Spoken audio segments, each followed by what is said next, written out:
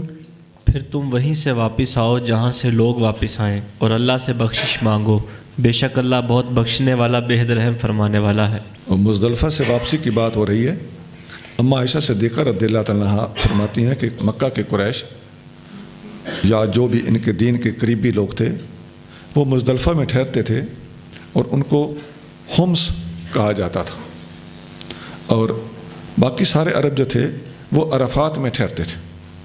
فلما جاء الاسلام، جب اسلام آ گیا تو امر اللہ نبیہ ان یاتی عرفات، اللہ تعالیٰ نے اپنے محبوب صلی اللہ علیہ وسلم کو عرفات میں ٹھہرنے کا حکم دیا۔ ثم یقف بہا، اللہ نے حکم دیا کہ عرفات میں جائیں اور وہیں پر ٹھہریں۔ ثم یفید منہا، پھر وہاں سے واپس پلٹیں۔ وہ جو الفاظ ہیں قرآن کی آیت کے ثم افیدوا من حیث افاض الناس، تو وہاں سے واپس پلٹو جہاں سے لوگ پلٹیں، تو یہ وہاں سے عرفات سے واپس پلٹنے کی بات ہو رہی ہے۔ فذالک قولہ تعالیٰ، اما پاک فرماتی ہیں یہ ہے معنی اللہ تعالیٰ کے اس فرمان کا کہ ثم افیدوا من حیث افاض الناس۔ یہ اما پاک نے آیت پڑھ کے اس کی یہ تفصیل بیان کی ہے، اور آپ قدم بقدم دیکھتے آ رہے ہیں کہ آیتیں پڑھ پڑھ کے ان کی تشریح حدیثوں کے اندر کہیں حضور کریم صلی اللہ علیہ وسلم خود فرما رہے ہیں، کہیں صحابہ اور کہیں صحابیات اس کی وضاحت فرما رہے۔ تو یہ جو ہے واستغفر اللہ، اللہ سے استغفار کریں، اس کی تفسیر میں حضرت ثوبان رضی اللہ تعالیٰ عنہ کا فرمان ہے، کان رسول اللہ صلی اللہ علیہ وسلم اذا انصرف من صلاتہ استغفر ثلاثا، نبی کریم صلی اللہ علیہ وسلم جب اپنے نماز کا سلام پھیرتے تو 3 بار استغفر اللہ استغفر اللہ استغفر اللہ فرماتے تھے، تو پھر پڑھتے اللہم انت السلام و منک السلام تبارکت یا ذا الجلال والاکرام۔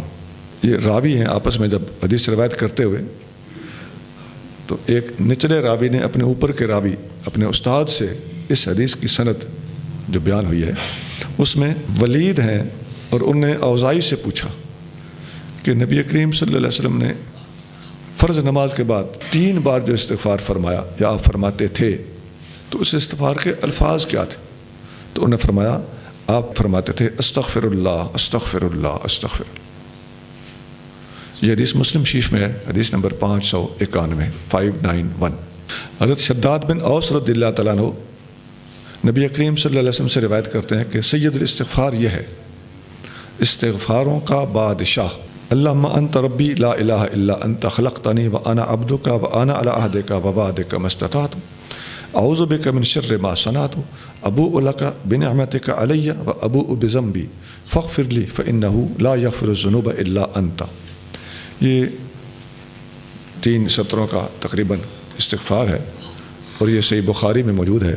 نبی کریم صلی اللہ علیہ وسلم نے اس کو سید الاستغفار کا نام دیا ہے۔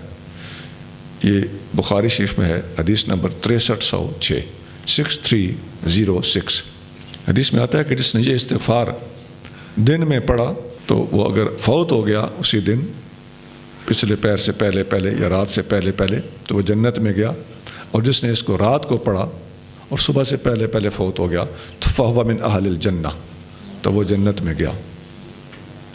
تو یہ اسی بخاری کے اندر یہ مکمل حدیث موجود ہے 6306۔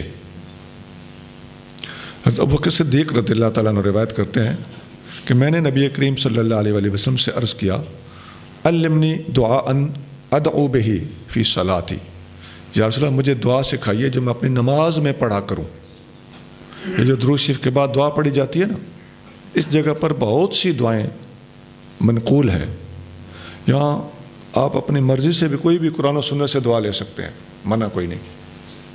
قرآن میں ربنا آتنا فی الدنیا حسنۃ وفی الآخرۃ حسنۃ وقنا عذاب النار، یہ بھی بہت لوگ پڑھتے ہیں، سرحد میں زیادہ یہ لوگ بچوں کو پڑھائی یہی دعا بتائی سمجھائی جاتی ہے۔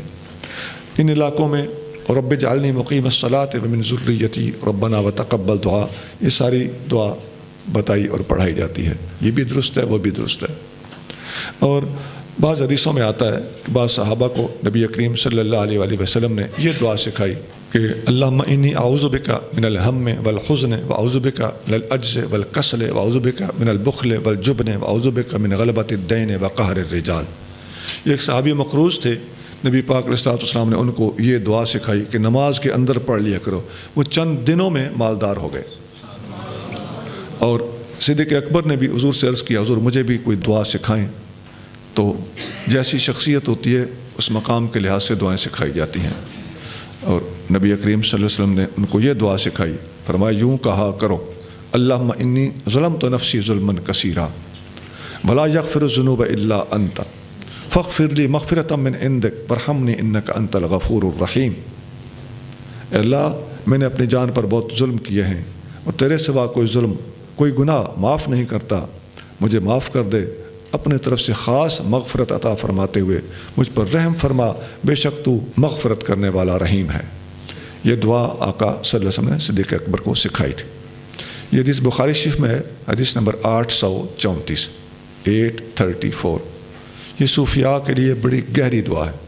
فَإِذَا قَضَيْتُم مَّنَاسِكَكُمْ فَاذْكُرُوا اللَّهَ كَذِكْرِكُمْ آبَاءَكُمْ أَوْ أَشَدَّ ذِكْرًا فَمِنَ النَّاسِ مَن يَقُولُ رَبَّنَا آتِنَا فِي الدُّنْيَا وَمَا لَهُ فِي الْآخِرَةِ مِنْ خَلَاقٍ. پھر جب تم اپنے حج کے کام پورے کر لو تو اللہ کا ذکر کرو جیسے تم اپنے باپ دادا کا ذکر کرتے تھے، بلکہ اس سے زیادہ ذکر. پھر لوگوں میں سے کچھ وہ ہیں جو کہتے ہیں اے ہمارے رب ہمیں دنیا میں دے اور ان کے لیے آخرت میں کوئی حصہ نہیں. جی، جب حج کے مناسک مکمل کر چکو تو اللہ کا ذکر ایسے کرو جیسے تم اپنے باپ دادا کا ذکر کرتے ہو. تو یہ ایک سمجھانے کے لیے اللہ تعالیٰ جل شانہ نے مثال دی ہے. او اشد ذکر، بلکہ اپنے ماں باپ سے بھی زیادہ ذکر کرو. یہ او بمعنی بل ہے، بلکہ اس سے بھی زیادہ ذکر کرو. حدیث شریف میں آتا ہے، ابن عباس رضی اللہ تعالیٰ عنہما فرماتے ہیں کہ انہ دفع مع نبی صلی اللہ علیہ وسلم یوم عرفہ، کہ وہ نبی کریم صلی اللہ علیہ وسلم کے ساتھ عرفات کے دن واپس پلٹے تو سمع النبی صلی اللہ علیہ وسلم وراءہ زجرا شدیدا. نبی کریم صلی اللہ علیہ وسلم نے اپنے پیچھے بہت اونچی اونچی اونٹوں کی آوازیں سنی. صحابہ کرام اونٹوں پر سوار تھے، تو اونٹوں کا جب رش چلتا ہے تو جیسے آج کل آپ مثال دے رہا ہوں کہ گاڑیاں ہوتی ہیں تو گاڑیاں سٹارٹ ہوتی ہیں تو پھر گاڑیوں کے دھوئیں اور گاڑیوں کے شور اور انجن کی آوازیں، تو بالکل ایسے اونٹوں کی آوازیں تھیں. رش تھا، تقریباً 1.25 لاکھ افراد تھے، کوئی معمولی رش تو تھا نہیں. وَضَرْبًا وَصَوْتًا لِلْإِبِلِ، اور مارنے کی آوازیں تھیں اور اونٹوں کی آوازیں تھیں. تو اشار بصوتہ الیہم، نبی کریم صلی اللہ علیہ وسلم نے اپنے عصا مبارک سے ایسے ان لوگوں کو اشارہ کیا اور فرمایا یا ایھا الناس، اے لوگو، علیکم بالسکینہ، سکون سے چلو، سکون سے چلو. یہ جب عرفات سے پلٹیں تو اس وقت رش ہوتا ہے، اور رش کے وقت نبی کریم صلی اللہ علیہ وسلم نے جو رویہ اختیار کرنے کا سبق دیا ہے وہ ہے علیکم بالسکینہ. اگرچہ وہ موقع حج کا تھا، لیکن سمجھنے والوں کے لیے سبق ہے کہ کسی جگہ پر بھی رش ہو جائے، ٹریفک جام ہو جائے، کسی چوک میں سے آپ نے گزرنا ہو، یو ٹرن لینا ہو، گاڑیوں کا رش ہو، تو آداب کیا ہے؟ نبی پاک علیہ السلام کی حدیث اس موقع پر بھی بولتی ہے کہ علیکم بالسکینہ، علیکم بالسکینہ، لوگوں آرام سے چلو، آرام سے چلو. اور آپ سوچ لیں کہ رش کے وقت رش سے بچنے اور صورتحال کو ڈیل کرنے کا بہترین طریقہ سکون ہی ہے. کام اسی وقت خراب ہوتا ہے جب جلدی انسان مچاتا ہے.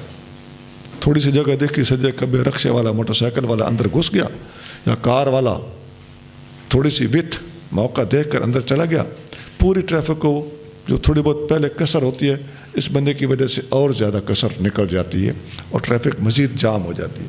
تو آقا کے الفاظ بڑے مختصر اور بڑے سادہ ہیں، لیکن بڑے معنی خیز اور بڑے مفید الفاظ ہیں کہ ایسی صورتحال میں مسئلے کا حل ہی یہ ہوتا ہے کہ ہر بندہ آرام سے کھڑا رہے. وَمِنْهُم مَّن يَقُولُ رَبَّنَا آتِنَا فِي الدُّنْيَا حَسَنَةً وَفِي الْآخِرَةِ حَسَنَةً وَقِنَا عَذَابَ النَّارِ. اور کچھ لوگ ان میں سے کہتے ہیں اے ہمارے رب ہمیں دنیا میں بھلائی عطا فرما اور آخرت میں بھلائی دے اور ہمیں نار جہنم کے عذاب سے بچا. جی، پچھلی آیت میں تھا کہ لوگوں میں سے کچھ ایسے ہیں جو کہتے ہیں ہمیں دنیا میں ہی دے، اللہ فرماتا ہے ان کا آخرت میں پھر کوئی حصہ نہیں. جو لوگ کہتے ہیں نا کل کس نے دیکھی بعیش کوش کہ عالم دوبارہ نیست، تو یہ فن کی حد تک کوئی بات کہہ دے تو اللہ تعالیٰ معاف کرنے والا کریم ہے. لیکن صحیح یہ ہے کہ دنیا ہی مانگنا اور آخرت کو چھوڑ دینا. اللہ فرماتا ہے کہ دنیا والوں کو دنیا مل سکتی ہے لیکن ایسے لوگوں کا پھر آخرت میں کوئی حصہ نہیں ہوتا. اور اس آیت میں فرمایا کہ لوگوں میں کچھ لوگ ایسے بھی ہیں جو کہتے ہیں اے اللہ ہمیں دنیا میں بھی بھلائی عطا فرما اور آخرت میں بھی بھلائی عطا فرما اور ہمیں جہنم کے عذاب سے بچا. حضرت قتادہ رضی اللہ تعالیٰ عنہ نے حضرت انس بن مالک رضی اللہ تعالیٰ عنہ سے سوال کیا کہ ای دعوت کان یدعو بها النبی صلی اللہ علیہ وسلم اکثر، وہ کون سی دعا ہے جو نبی کریم صلی اللہ علیہ وسلم اکثر مانگا کرتے تھے؟ قال، انہوں نے فرمایا کان اکثر دعوت یدعو بها یقول اللہم آتنا فی الدنیا حسنۃ وفی الآخرۃ حسنۃ وقنا عذاب النار. یہی دعا آپ نے بتائی کہ نبی کریم صلی اللہ علیہ وسلم یہ دعا اکثر مانگا کرتے تھے. ایسی حدیث ام عائشہ صدیقہ سے بھی روایت کی گئی ہے اور یہ حدیث انس بن مالک رضی اللہ تعالیٰ عنہ سے روایت کی گئی ہے. آگے انس بن مالک کا اپنا رویہ بھی بیان کیا گیا کہ اس حدیث پر آپ عمل کیسے کرتے تھے. تو کانا انس اذا اراد ان يدعو بدعوۃ دعا بها، جب انس بن مالک کوئی دعا کرنا چاہتے تھے فاذا اراد ان يدعو بدعاء دعا بها فيه، تو آپ ہر دعا کے ساتھ یہ ربنا آتنا فی الدنیا حسنۃ وفی الآخرۃ حسنۃ وقنا عذاب النار یہ دعا ضرور پڑھتے تھے، ہر دعا کے ساتھ مکس کر کے یا آگے یا پیچھے. یہ حدیث مسلم شریف میں ہے، حدیث نمبر 2690 2690. ایک حدیث میں ہے حضرت عبداللہ بن صائب رضی اللہ تعالیٰ عنہ فرماتے ہیں کہ سمعت رسول اللہ صلی اللہ علیہ وسلم یقول ما بین رکنین ربنا آتنا فی الدنیا حسنۃ وفی الآخرۃ حسنۃ وقنا عذاب النار. فرماتے ہیں کہ میں نے نبی کریم صلی اللہ علیہ وسلم کو طواف کے دوران رکن یمانی سے لے کے حجر اسود تک جو کعبہ شریف کا حصہ ہے اس دوران میں نے آپ کو ربنا آتنا یہ پوری دعا پڑھتے ہوئے سنا. تو اس وقت بھی جب حاجی یا عمار وہاں پر حاضر ہوتے ہیں تو کتابوں میں ان کو لکھا ہوا ملتا ہے کہ اس ایریے میں اس جگہ میں آپ نے یہ دعا زیادہ سے زیادہ پڑھنی ہے. یہ حدیث ابو داؤد شریف میں ہے، حدیث نمبر 1892. انس بن مالک رضی اللہ تعالیٰ عنہ روایت کرتے ہیں کہ نبی کریم صلی اللہ علیہ وسلم ایک دفعہ ایک مریض کی عیادت کرنے کے لیے تشریف لے گئے تو وہ مریض سوکھ سوکھ کر چوزے کی طرح ہو چکا تھا. قد سارا مثل الفرخ. تو فقال له رسول اللہ صلی اللہ علیہ وسلم هل كنت تدعو بشيء او تسأله اياه، تم کوئی دعا تو نہیں مانگتے تھے؟ تو پتہ چلتا ہے کہ آقا صلی اللہ علیہ وسلم سمجھ رہے تھے کہ یہ کوئی ایسی دعا مانگتا رہا ہے، تو تم کوئی دعا تو نہیں مانگا کرتے تھے؟ تو قال نعم، اس نے کہا جی حضور میں دعا مانگتا تھا، میں یہ کہتا تھا اے اللہ ما کنت معاقبی بہی فی الآخرت فاجلہ لی فی الدنیا، اے اللہ جو تو نے مجھے عذاب آخرت میں دینا ہے وہ سارا مجھے دنیا میں ہی دے دے. رسول اللہ صلی اللہ علیہ وآلہ وسلم نے فرمایا سبحان اللہ لا تطیقہ، سبحان اللہ تو اس کی طاقت نہیں رکھتا. تو اشارہ ادھر تھا کہ تمہارے ساتھ یہ اسی لیے ہوا ہے. ولا تستطیعہ، تو اس کی استطاعت نہیں رکھتا. فہلا قلتا، تمہیں یہ کہنا چاہیے تھا، تم نے یہ کیوں نہیں کہا کیا اللہم آتنا فی الدنیا حسنۃ وفی الآخرۃ حسنۃ وقنا عذاب النار. مالک کے پاس دنیا بھی ہے آخرت بھی ہے، یہ کیوں کہہ رہے ہو کہ یار جو کوئی دنیا میں میرے آخرت میں مجھے عذاب دینا ہے وہ دنیا میں دے دے. اب دنیا کے معاملے میں بھی معافی مانگ لو، آخرت کے معاملے میں بھی معافی مانگ لو. قال، تو فرماتے ہیں فدعا اللہ عز وجل فشفاہ اللہ عز وجل، اس بندے نے یہ دعا مانگنی شروع کی تو اس کو شفا مل گئی. یہ مسند احمد میں حدیث ہے، حدیث نمبر 12049 12049. ایک حدیث میں ان باتوں کی وضاحت موجود ہے کہ دنیا میں بھلائی کیا ہے اور آخرت میں بھلائی کیا ہے. حضرت عبداللہ بن عمر بن عاص رضی اللہ تعالیٰ فرماتے ہیں ان رسول اللہ صلی اللہ علیہ وسلم قال، نبی کریم صلی اللہ علیہ وسلم فرمایا الدنیا متاع و خیر و متاع الدنیا البرۃ الصالحہ، دنیا عارضی دولت ہے اور اس میں سب سے بہترین جو متاع ہے کسی انسان کے لیے وہ نیک بیوی ہے. یہ حدیث مسلم شریف میں ہے، حدیث نمبر 1417 ہے۔ أولئك لهم نصيب مما كسبوا والله سريع الحساب۔ وہ لوگ ہیں کہ ان کے لیے ان کی کمائی سے حصہ ہے اور اللہ جلد حساب کرنے والا ہے۔ یہی وہ لوگ ہیں جنہوں نے دنیا اور آخرت میں حسنہ مانگی تھی۔ یہ وہ لوگ ہیں جو اللہ کے پیارے ہیں، پسندیدہ ہیں۔ تو اولئک لهم نصیب مما کسبوا، ان کے اعمال جو انہوں نے کمائے، جو نیکیاں کیں، ان کا نصیب، یا نصیب سے مراد ثواب ہے، اجر ہے، بدلہ ہے، تو ان کو ملے گا۔ واللہ سریع الحساب، اور اللہ تعالیٰ جلد حساب لینے والا ہے، اور حساب جب لے گا تو ظاہر ہے جو دنیا اور آخرت میں حسنت مانگنے والے لوگ ہیں ان کو مغفرت سے نوازا جائے گا، اور جو خدا نخواستہ کوئی گناہ گار ہوگا تو اس کو گناہوں کا بدلہ دیا جائے گا۔ واذكروا الله في أيام معدودات فمن تعجل في يومين فلا إثم عليه ومن تأخر فلا إثم عليه لمن اتقى واتقوا الله واعلموا أنكم إليه تحشرون۔ اور اللہ کو یاد کرو گنتی کے دنوں میں، تو جس نے جانے کی جلدی کی 2 دن میں اس پر کوئی گناہ نہیں، اور جس نے دیر کی تو اس پر بھی کوئی گناہ نہیں، اس کے لیے جو پرہیزگار ہو اور اللہ سے ڈرتے رہو، اور جان لو کہ تم اسی کی طرف جمع کیے جاؤ گے۔ وَاذْكُرُوا اللَّهَ فِي أَيَّامٍ مَعْدُودَاتٍ، گنتی کے دنوں میں اللہ کا ذکر کیا کرو۔ یہ ایام تشریق ہیں جن میں قربانی کے دنوں میں آپ لوگ جانتے ہیں کہ تقریباً 5 دن تک فرض نمازوں کے بعد مسلمان اونچی اونچی آواز سے اللہ اکبر لا الہ الا اللہ واللہ اکبر وللہ الحمد پڑھتے ہیں۔ یہ پڑھنا ان دنوں میں واجب ہے۔ اللہ کا ذکر کرنے سے یہی فرض نمازوں کے بعد یہ الفاظ پڑھنا ہے۔ اور یہ جو ایام معدودات ہیں، ان ایام سے مراد تشریق کے ایام ہیں۔ وہو واجب، اور یہ پڑھنا واجب ہے۔ وعند الجمار وہو مستحب، اور جمرات جہاں پر کنکریاں ماری جاتی ہیں وہاں پر اللہ کا ذکر کرنا، اللہ اکبر کہنا یا لا الہ الا اللہ کہہ کر کنکریاں مارنا، یہ مستحب ہے۔ حضرت عبد الرحمن بن یامر فرماتے ہیں کہ رسول اللہ صلی اللہ علیہ وآلہ وسلم نے فرمایا الحج عرفات، حج میدان عرفات میں ٹھہرنے کا نام ہے۔ الحج عرفات، الحج عرفات، آپ علیہ الصلوۃ والسلام نے 3 بار یہ ارشاد فرمایا، اور فرمایا ایام منن ثلاث، اور منا کے دن 3 ہیں۔ پھر یہ آیت پڑھی فمن تعجل فی یومین فلا اثم علیہ، جو 2 دن کنکریاں مار کے واپس آ جائے، یعنی 11 اور 12 کو، تو اس پر کوئی حرج نہیں۔ ومن تأخر فلا اثم علیہ، اور جو تیسرے دن بھی ٹھہرا رہے تو اس پر بھی کوئی گناہ نہیں۔ ومن ادرک عرفۃ قبل ان یطلع الفجر، جس نے میدان عرفات میں ٹھہرنا، جس کو مل گیا صبح طلوع ہونے سے پہلے فقد ادرک الحج، اس کو حج مل گیا، وہ حاجی بن گیا۔ تو میدان عرفات میں ٹھہرنے کا نام بیسیکلی حج ہے۔ باقی چیزیں رہ بھی جائیں تو ان کا دم کوئی نہ کوئی ان کا جرمانہ ادا کر کے یا صدقہ وغیرہ ادا کر کے، جیسے درجے کی کوئی چیز رہ گئی ہوگی اس درجے کا بدلہ دے کر تو معاملہ حل ہو سکتا ہے، لیکن عرفات کے اندر قیام کا کوئی بدل نہیں ہے، اور اصل حج یہی ہے۔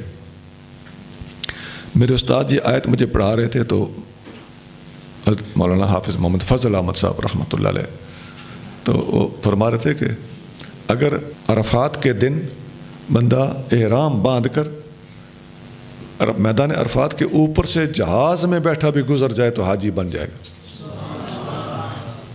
یہ حدیث ترمذی شریف میں ہے، حدیث نمبر 2975، 2975۔ اب یہاں دیکھ لیں، آپ صلی اللہ علیہ وسلم نے قرآن باقاعدہ پڑھ کر مسئلہ سمجھایا۔ عام طور پر لوگ تیسرے دن کی کنکریاں نہیں مارتے، بہت زیادہ ہمت والے محنتی لوگ یہ کنکریاں مارتے ہیں، تو اکثر لوگ وہاں سے واپس آ جاتے ہیں۔ اس کی اکثر لوگوں کے ذہنوں میں وجہ، جاننے والوں کے ذہنوں میں وجہ یہ ہوتی ہے کہ تیسرے دن کی اللہ نے جب چھٹی دی ہوئی ہے کہ اگر آ جاؤ تب بھی ٹھیک ہے، تیسرے دن مار کے ہو تب بھی ٹھیک ہے، تو اللہ تعالیٰ کی طرف سے دی گئی چھوٹ اور ریلیکسیشن سے فائدہ کیوں نہ اٹھایا جائے۔ ومن الناس من يعجبك قوله في الحياة الدنيا ويشهد الله على ما في قلبه وهو ألد الخصام. اور آدمیوں میں سے کوئی وہ ہے کہ اچھی لگتی ہے آپ کو اس کی بات دنیا کی زندگی میں، اور وہ گواہ بناتا ہے اللہ کو اس چیز پر جو اس کے دل میں ہے، اور وہ سب سے زیادہ جھگڑالو ہے. ہاں، بڑی دل کو بھانے والی چٹپٹی باتیں کرتا ہے وہ بندہ، دنیا کے اعتبار سے بڑا باتونی ہوتا ہے، اور اپنی بات کرتے وقت اللہ کو گواہ بھی بناتا ہے، حالانکہ وہ الد الخصام ہے. الد الخصام کا معنی ہے سب سے بڑا جھگڑالو. جھگڑالو بندہ بھی بعض اوقات آپ جناب اور جی کر کے بات کرتا ہے، ہوتا الد الخصام ہے. الد الخصام کا معنی کیا ہے؟ اما عائشہ صدیقہ رضی اللہ تعالی عنہا فرماتی ہیں، ابغض الرجال الی اللہ الالد الخصم. اللہ تعالیٰ کو سب سے زیادہ بغض اس بندے سے ہے جو جھگڑے میں ماہر ہو، بات بات پہ ٹانگ اڑاتا ہو. آج کل کی زمانے کے لحاظ سے اگر بات کرو تو مقدمے بازی کا ماہر ہو. تو جھگڑالو بندہ یہ کورٹ کچہری کا ماہر اور بجا اور بے جا بندوں کو گھسیٹنے والا، یہ بندہ الد الخصام ہوتا ہے. بات کو بگاڑ لینا، غیر ضروری بات میں الجھ جانا اور اگلے پر الزام دھر دینا اور اسے مجرم بنا ڈالنا، یہ الد الخصام کی ساری روشیں، رویے اور عادتیں ہوتی. میں ایک جگہ پہ تھا تو کسی آدمی سے میں نے کوئی بات کر دی. میں نے کہا جی آپ تو بالکل ہی ایسے مجھے پھنسانے کی کوشش کر رہے ہیں، میرا تو یہ مطلب نہیں تھا. تو میں نے اس کو کہہ دیا، یہ بڑی پرانی، کوئی 30 سال پرانی بات یا شاید 35 سال. میں نے کہا جی یہ تو وہی بات ہوئی کہ خوئے بدرا بہانہ بسیار. نیت میں بندے کو پھنسانا ہی جب بیٹھا ہوا ہو تو پھر بہانے بڑے ہوتے ہیں. اچھا اس نے مجھے اس بات میں بھی پھنسا لیا. اس نے کہا نہیں اے گل جو تسی کیتی ہے نا، تو یہ تو اس کا تو آپ کو حساب دینا ہوگا. یہ بالکل یہ بات آپ بڑی خطرناک بات کر رہے ہیں. میں نے کہا جی واقعی اب پہلے بھی کیا میں نے غلطی کی تھی، اب اور غلطی کر گیا ہوں، آپ مجھے معاف کر دیں، میں آئندہ نہیں کروں گا انشاءاللہ. تو یہ الد الخصام ہوتے ہیں نا، جو ان کا بہترین طریقہ ان کا ڈیل کرنے کا یہ ہوتا ہے کہ آپ چپ کر جائیں.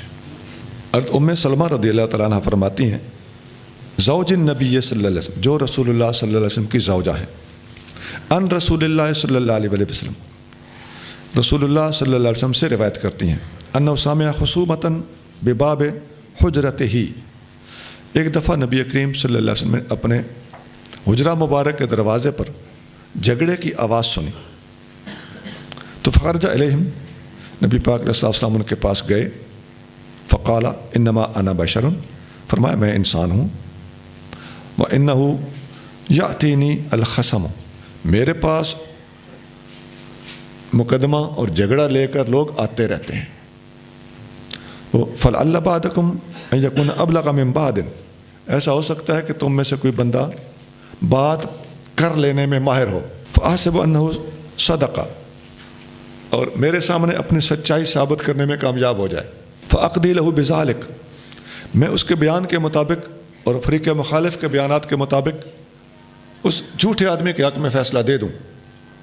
فمن قضیت لہ بحق مسلم، میں کسی مسلمان کے سچا ہونے کے باوجود اس کے خلاف اور اس کے جھوٹا ہونے کے باوجود اس کے حق میں اگر کہیں فیصلہ دے دوں، کیونکہ فیصلہ تو حضور نے بیانات کی روشنی میں اور گواہوں کی روشنی میں دینا ہوتا تھا.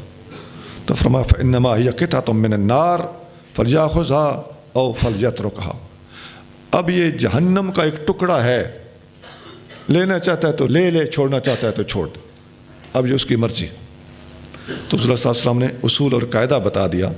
یہ ہے الد الخصام لوگوں کی تعریف اور توضیح.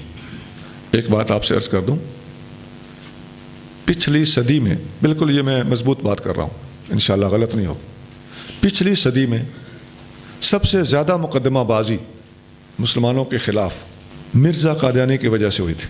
اب آپ پر میرا سوال ہے کہ اس صدی میں مسلمان علماء کے خلاف سب سے زیادہ مقدمہ بازی کس نے کی؟ یہ آپ نے سوچنا ہے.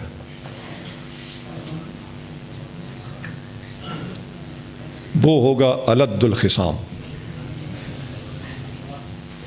وَإِذَا تَوَلَّى سَعَى فِي الْأَرْضِ لِيُفْسِدَ فِيهَا وَيُهْلِكَ الْحَرْثَ وَالنَّسْلَ وَاللَّهُ لَا يُحِبُّ الْفَسَادَ. اور جب وہ پیٹھ پھیرے تو دوڑتا پھرے زمین میں کہ اس میں فساد پھیلائے اور ہلاک کرے کھیتی اور جانوروں کو، اور اللہ فساد کو پسند نہیں فرماتا. ہاں، ایسا جو الد الخصام ہوتا ہے یہ زمین کے اندر فساد پھیلاتا رہتا ہے، ٹانگ اڑاتا رہتا ہے اور کھیتی اور نسل کو تباہ کرنے کی سازشیں کرتا رہتا ہے. اللہ تعالیٰ فساد کو پسند نہیں کرتا. حضرت مطرف اپنے والد گرامی سے روایت کرتے ہیں کہ میں نبی کریم صلی اللہ علیہ وسلم کے پاس حاضر ہوا تو آپ صلی اللہ علیہ وسلم الہاکم التکاثر پڑھ رہے تھے. آپ صلی اللہ علیہ وسلم نے فرمایا یہ الہاکم التکاثر پڑھ کے، یہ بھی قابل غور بات ہے، میں بار بار بتا رہا ہوں کہ نبی کریم صلی اللہ علیہ وسلم آیتیں پڑھ پڑھ کے قرآن واضح کرتے تھے، اور یہ 1 2 3 4 درجن 2 درجن نہیں ہے. حدیثیں شمار کرنا بڑا مشکل ہے کہ آقا صلی اللہ علیہ وسلم نے باقاعدہ قرآن کی آیتیں پڑھ پڑھ کے وضاحت فرمائی. اب الہاکم التکاثر آپ نے پڑھی اور فرمایا آدم کا بیٹا کہتا ہے یقول ابن آدم مالی مالی، آدم کا بیٹا کہتا ہے میرا مال میرا مال. قال وهل لك یا ابن آدم من مالک الا ما اکلت فافنیت او لبست فابلیت او تصدقت فامدیت. فرمایا اے آدم کے بیٹے تیرا مال کون سا ہے؟